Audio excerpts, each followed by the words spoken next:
To world news today. After days of denial, Iran has admitted it did shoot down a Ukrainian passenger plane that crashed near Tehran on Wednesday. It follows evidence collected by the Ukrainian government and Western intelligence agencies.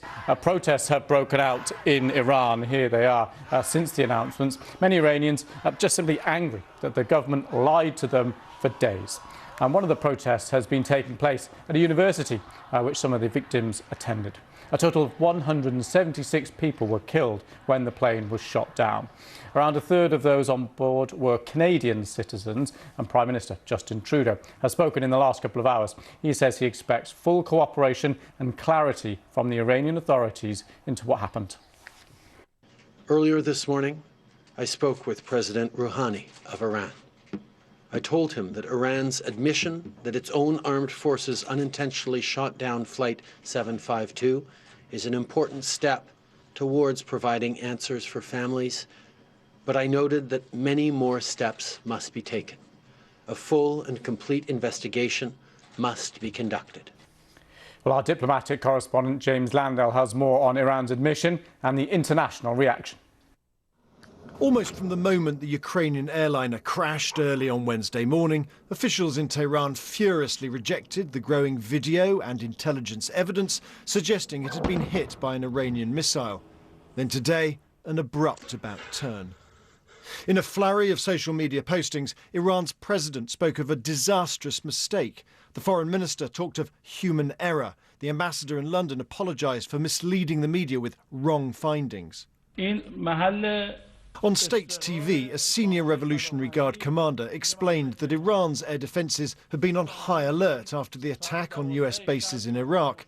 The aircraft was misidentified as an American missile and the wrong decision was made. He said he wished he could die. We are sorry. We share the sorrow with victims' families. We regret the incident. But this was the price we paid for the tensions and US activities in the region. In Tehran, people gathered on the streets, not just to mourn some of the 176 dead, but also to voice their anger at the government, shouting, "Death to liars." Ukraine's National Security Secretary told my colleague Jonah Fisher how Iran simply could no longer deny the evidence. This photo shows us the first part of the plane where a rocket hit. It hit the cockpit from underneath. We think this is proof, and it explains why we didn't hear anything from the pilots. They died immediately from the first hit. The question now is whether Iran's U-turn means international investigators will get full access to data from the black box and the crash site. Boris Johnson said Iran's admission was an important first step, but he and his Canadian and Swedish counterparts all demanded a transparent inquiry and full cooperation. James Landell, BBC News. Well, Rana Rahimpour from the BBC's Persian service explains more on what has made the protesters so angry. Several things. There have been years of anger, but the turning point, I think, was today when they found out that they had been lied to by the Iranian authorities for days. Official after official, they came out, they denied the suspicion that Iran was behind the attack and downing of the airplane. And they're angry for several reasons. One question that they're asking is that why was the Iranian space open during that period that Iran was launching attacks on US forces in Iraq? So Exactly. To be in the air exactly. at all? Yeah. Why, at the same time, there are other airlines that were aware of these attacks and they had stopped flying over Iran and Iraq. Why did it take so many days for the authorities to finally take responsibility for the attacks? So these are several reasons. Also, they are trying to hold gatherings, to hold memorial services for those who have died, and they're being cracked down.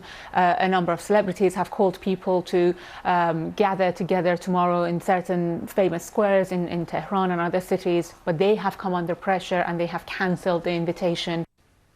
Right, well, let's stay with our top story. Iran admitting it accidentally shot down a passenger jet flying out of Tehran. The Trump administration has described it as a terrible tragedy, saying what it called Iran's reckless actions had devastating consequences. Well, I've been speaking to national security analyst Ari Aramesh about how Iran's admission has benefited Donald Trump. To put things into context, Donald Trump authorized the killing of Qasem Soleimani, the most capable, potent organizer and operator in the region.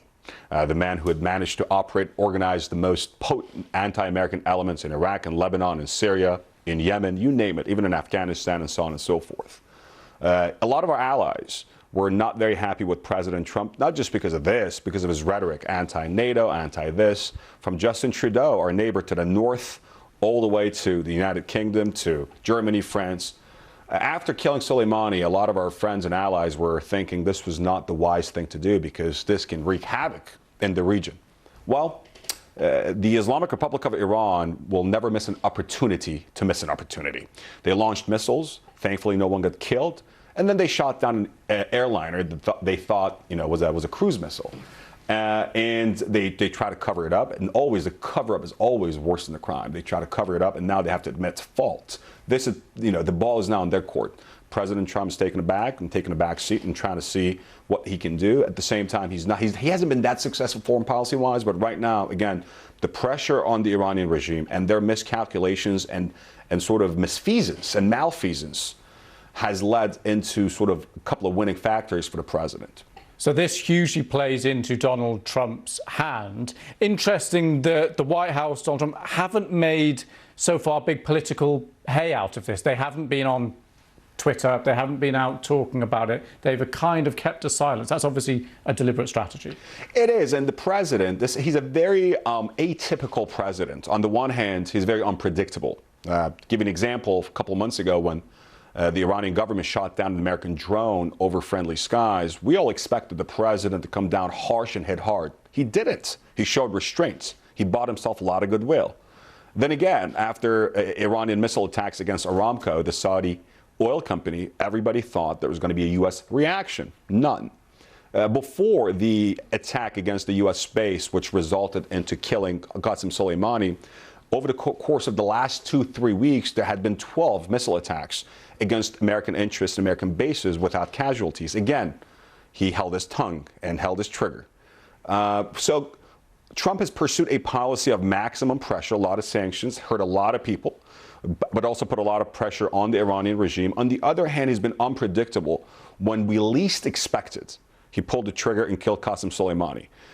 We were expecting that would be much more costly for U.S. foreign policy. But again, the Iranian reaction and then their miscalculation has led this to become a winning point, to this point at least, for Donald Trump.